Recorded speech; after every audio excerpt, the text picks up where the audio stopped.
Okay, first I'd like to thank you for buying this product. I've printed out the instructions here that should have been emailed to you. And I want to show you the unboxing and just show you how to use this. This is the unboxing. It should come fully in plastic like this.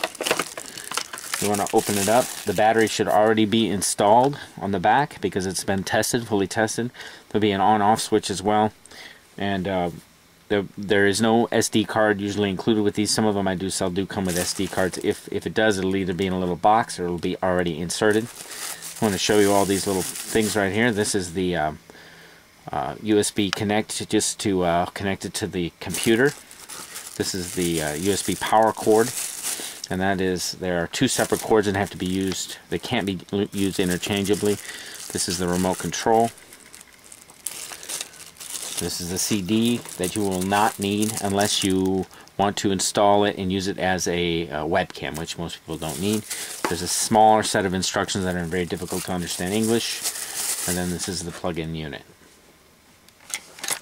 Okay, it's very important to get this step right. The off switch needs to be off when you insert the TF card or the SD card. Go ahead and you insert it with the gold tabs facing up like this. Click it in with your fingernail like that. Then turn this on. If you don't do that, it will not record to the SD card and you'll be sitting there wondering why.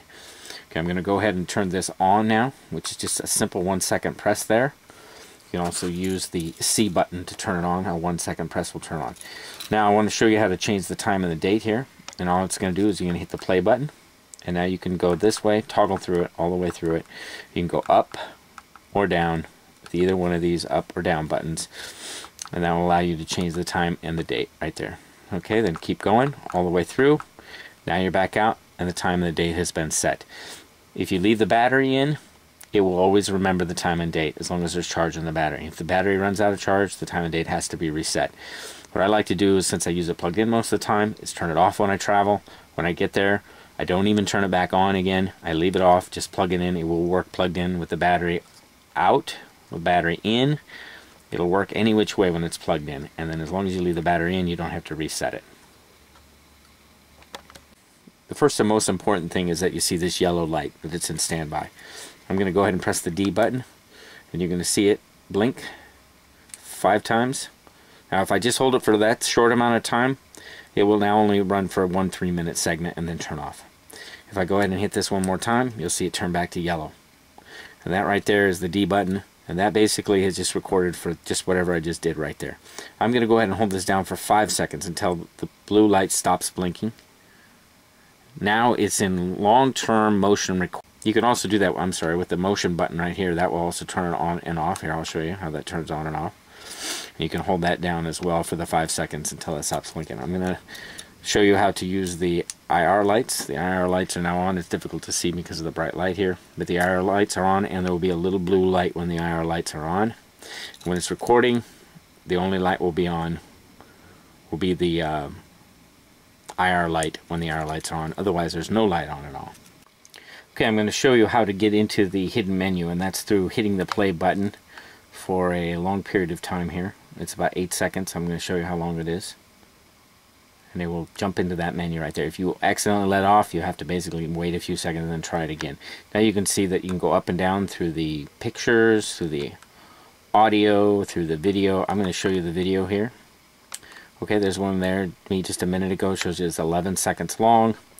It shows you the battery power level right there. It shows you the time and date stamp over there.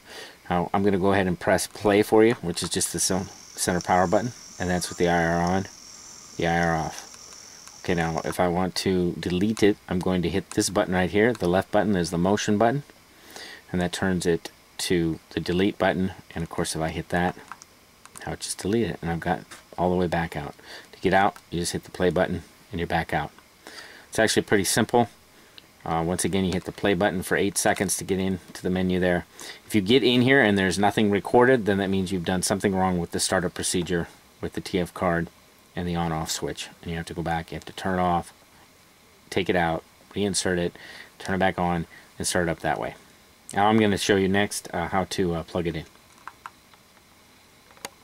You'll see on here it says USB charging cable. This is the one you want to use whenever you want to power it. Either from the PC you can power it, or from the wall outlet.